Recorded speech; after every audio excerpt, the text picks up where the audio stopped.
Hi, everyone. My name is Kara Bernstein, and I am here at the Transformational CMO Assembly in Denver, and I am joined by our advisory board member, Stephen Liguori. He is the founder and CEO at Liguori Innovation. Thank you so much for coming along today. My pleasure to be here. Thanks. So you've had quite an extensive background. You were on the corporate side at GE, you were on the academia side at Columbia Business School, and even doing a little bit more digging, I saw you launch the original Super Bowl halftime show with Michael Jackson. So Yes, you've seen it all. I guess people have called me a serial innovator or change agent.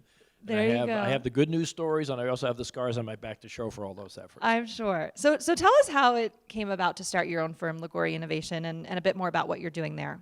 Yeah, sure. So just a real brief background. So I left General Electric about 5 years ago. I was the executive director for global innovation, and the folks at GE used to kid me. They said, "You got the best job title ever. What exactly do you do?" So I was very much in charge of trying to help GE begin their whole digital transformation, this Internet of Things. We called it the Industrial Internet. And we found out very quickly that you could bring in all this new technology and everything, but oh my God, the culture and the leadership, and that's not the way we do business, just really kept mucking it up and stopping all the change. So I got into some new techniques like lean startup and different ways to do that, and found that it was really a leadership and a cultural transformation that if you're going to try and really change and modernize any organization, you had to really get into the guts of what was going on with the silos and the cultures and the functions and how to focus on it. And quite frankly, I found out that I loved doing it. I loved the challenge. Had a tremendous amount of success at GE, and kind of woke up after taking some time off over one of the holidays and said, I think I want to go do this myself.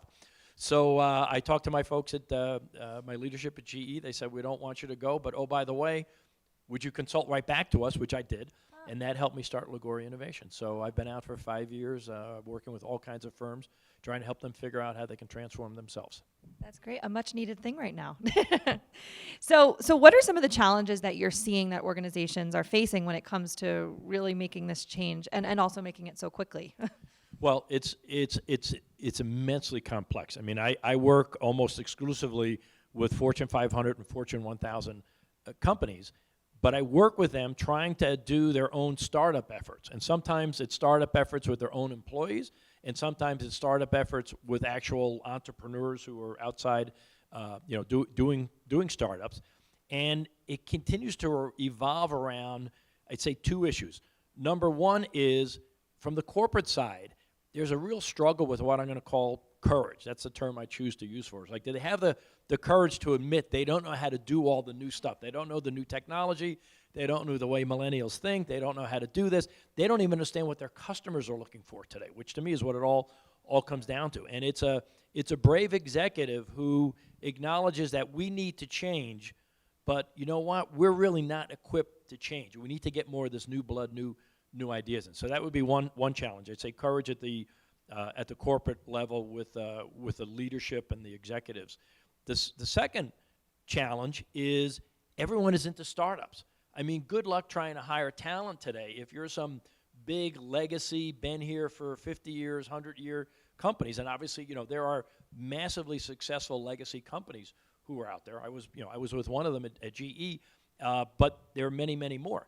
You can't go to universities today and say, hey, come join my corporate dinosaur company. They all want to go join startups. Right. So you got to get the new graduates who have all this energy, all this skill, all this I want to change, and say, come on in and work with us because we want to change too, and we can actually figure out a way to do it together. Sure. So on that note of startups, you led a really interesting session at our assembly yesterday about startup partnerships and how organizations can go beyond their internal marketing strategy. So give us a glimpse into that conversation. It was a fascinating display, or I should say a fascinating conversation. What I mean by display is there are actually only a few of the participants who have actually done some contracting with actual startups to say, hey, we want to bring you in and do an experiment as a startup versus trying to develop it ourselves. So I'd ask people, well, those of you who haven't done it, why haven't you done it? Legal won't approve it. Compliance won't approve it. My boss won't approve it. We got to figure it out ourselves. And so that kind of brings me back to the courage thing. It's like, so how do you actually go do this? So we actually talked about what are some of the roadblocks to getting it? In fact, I call them innovation paradoxes. The paradox of, hey, everyone wants to sell in the big company more of what they've got. Well, duh, those of us who grew up in the marketing world, it's about fulfilling customer needs and wants and focusing on the customer first, not on that. And then we talked about, big companies actually have a lot to offer, but they can't get out of their own way. I told the folks, I said, this might be a secret that not a lot of people know, but all startups want to be big like you. So they want customers, they want revenue, they want profit, they want to be big. So why can't you figure out how to share some of your big with them? And then and then things like you've got to set up the environment to do that. You got to have a risk-taking environment where you can let them go try these experiments. And everyone seemed to say, I want to go do that. And what we talked about is like, okay, so what's going to get you over the starting line to say, I'm actually going to go do one of those partnerships and actually partner with a startup. Right. So, Steve, you've been working with the Millennium Alliance for quite a while, and you are one of the original advisory board members. Yes, I am. So tell us a little bit about the benefits of not only attending one of our smaller, more intimate C-level programs, but also working with us outside of the events year-round. Was actually just in a conversation about that a few minutes ago. I think the Millennium Alliance has brought a great, built a great networking opportunity where folks who are, in their day-to-day job, in my case, it's a lot of the marketing and strategy people, but get a chance to kind of get up above the fray, come in and hear what's going on with experts and other people in the community similar to them. And then as a chance, you get to say, you know what, it's think of it like a little bit of a therapy session. Like, oh, I'm not alone with all the things that are driving me crazy. I see other people doing it. So you get to hear experts, you get to interact with them, and then you get to talk with folks who are in the same soup, if you would, as you. And then, you also, I'm not personally involved in this piece, but, you've got some expert providers who help sponsor this event that I think, you've done a great job of curating quality sponsors who can come in and say, you know what, we'd like to help, and here's what we have to offer. So pretty darn good community. Good to hear.